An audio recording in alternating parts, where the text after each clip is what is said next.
Pengukuhan dua guru besar baru Universitas Bosowa, Unibos, berlangsung hikmat di Balai Sidang 45, Makassar. Profesor Zulkifli Maulana MP resmi menjadi guru besar bidang ilmu budidaya pertanian dan perkebunan, sementara Profesor Seri Suryani meraih gelar guru besar bidang ilmu manajemen keuangan. Rektor Unibos, Profesor Batara Surya, mengungkapkan rasa bangganya atas pencapaian ini. Kami terus mendorong dosen untuk memenuhi kualifikasi sebagai guru besar, termasuk dengan publikasi jurnal internasional bereputasi, katanya.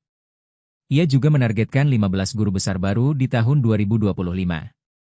Kepala LL Dikti Wilayah 9, Andi Lukman, menyebut jalan menuju guru besar penuh tantangan, tetapi memberikan peluang besar untuk berinovasi.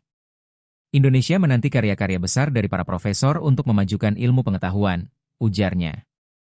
Acara ini dihadiri oleh pendiri Bosowa Group, Aksa Mahmud, Ketua Yayasan Melinda Aksa, dan Wali Kota Makassar terpilih Munafri Arifuddin.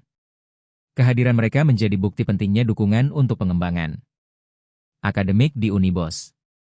Download Tribun X sekarang, menghadirkan lokal menjadi Indonesia.